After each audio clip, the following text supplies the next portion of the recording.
In this video, we're going to be talking about the mood board. Now, what is the mood board? The mood board is a visual representation of what their brand is going to feel like overall. Plus, we're getting their brand colors. 3 options are given to the client to choose from. So I like to give the client one mood board and color choice to choose from, a second mood board and color choice to choose from, and then sometimes the third as well. This is kind of what the mood board looks like. It's broken up into 3 different parts. We've got the mood board name and intro, which is basically pretty self-explanatory, just the name and intro. And then we've got the mood board, and you can see there's a little description above, and the mood board colors. And now there's also a second page that's kind of attached so that you don't really have to do much with it. This is basically just like what I like to call like the mood board in action page. I use this to help me make sure that the colors I'm choosing are going to be able to work. But I also like to send this to my clients because then they're able to see the colors in practice and they're able to see how it's actually going to look. Because again, sometimes clients have a hard time visualizing how things are going to actually look like in the end. So why not just a regular mood board? If you know what a mood board already is, you'll know like it's usually just like a compilation of images. You put them together and you're like, this is the mood of it. Now, the reason why I like to go a little bit further than just doing that is because when you're doing something like this and you're providing this much in-depth information about the mood board, again, you're giving yourself a better chance for it to be approved and you're helping your clients understand how you're thinking and why you're making the decisions that you did. It's a lot more clear and direct and easier for your clients to make a decision.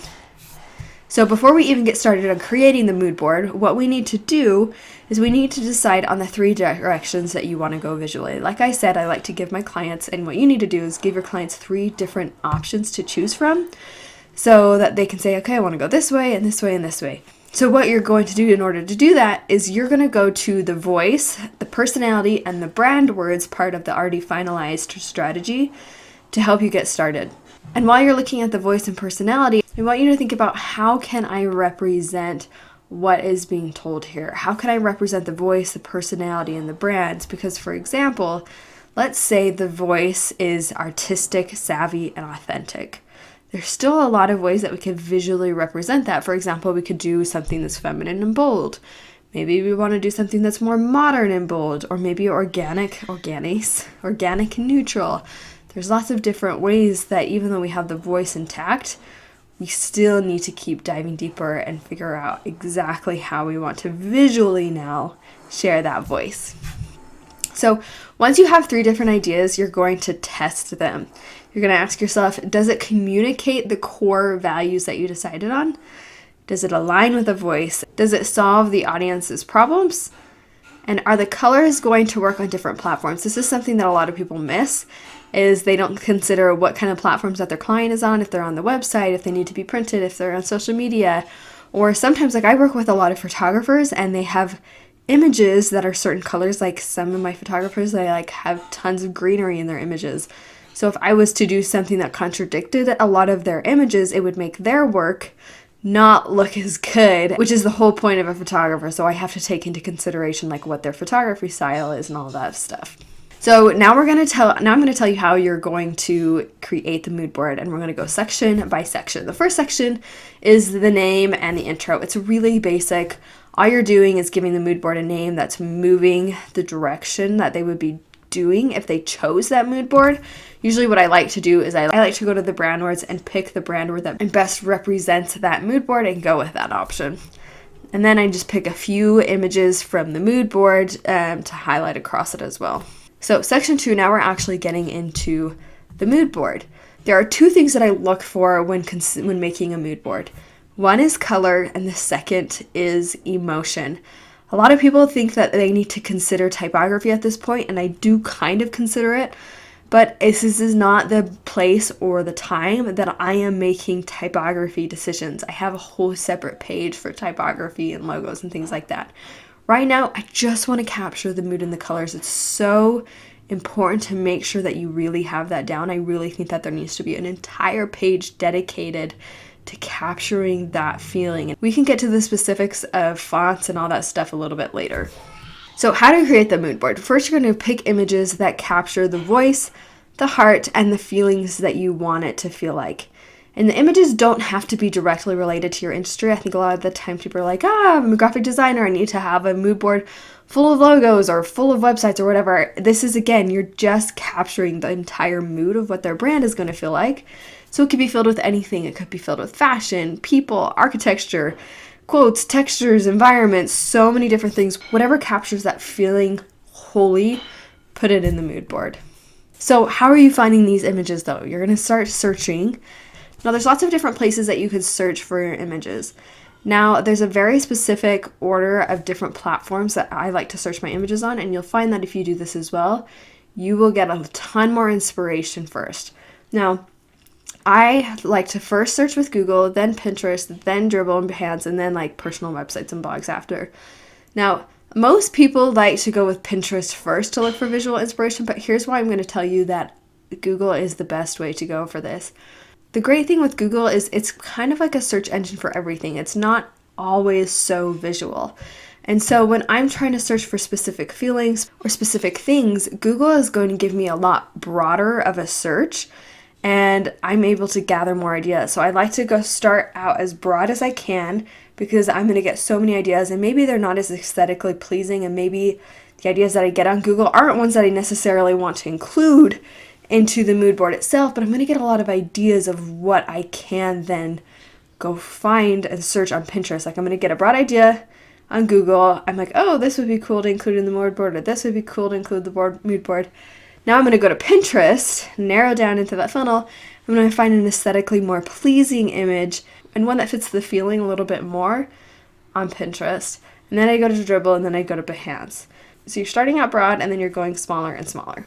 Next thing you're going to do is you're going to go to their Pinterest board that they sent you. This is great because they basically just sent you an entire board full of images that inspire them and that they want their brand to feel like. So definitely make sure to utilize this. And what I want you to look for is to look for any patterns and colors and shapes that you could capitalize on. Even a lot of shapes and colors and patterns in things that aren't maybe so designy or whatever it is. Like if you're noticing, oh, I'm seeing a lot of like really stiff architecture, or a lot of like old world architecture, or a lot of like flowy quotes, like pay attention to those kinds of things so that you can capitalize on that and search further into those small specific details. So when you're first searching for images, don't be picky with images that you gather at first. When you're first getting images, what you need to do is you need to just dump them all into a folder, dump them all onto an artboard, dump them into your Illustrator, whatever.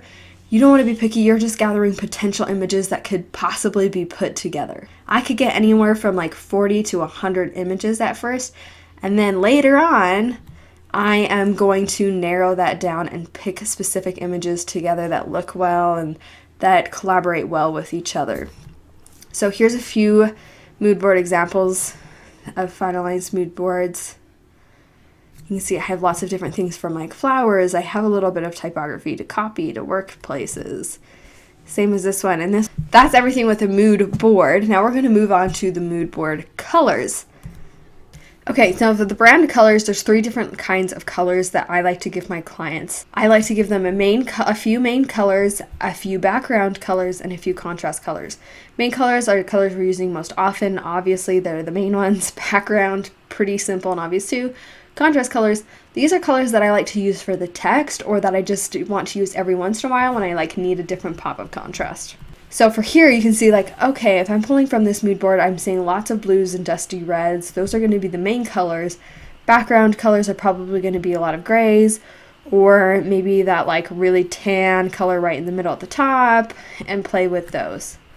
This one, I would use definitely pink as the main color, and I would even play with even using green as one of the main colors, but green and black would likely be a contrasting color.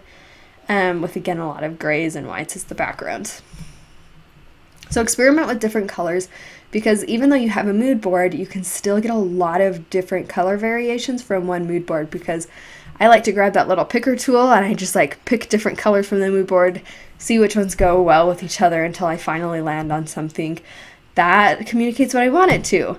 And this is kind of how I test the colors that I'm pulling from that mood board, is through that page that I told you. I'm like, okay, if I'm really using these as background colors, could I see them working together?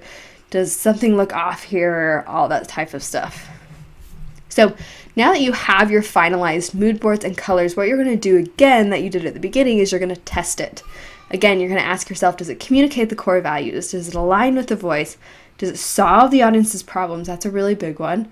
And are the colors going to work on different platforms? And if you answer yes to all of these and they all work, then you're good to go. So just to recap, before you start, choose 3 potential ways that you could go with the mood board. You're also going to create the intro, then you're going to create the mood board, and then you're going to create the colors.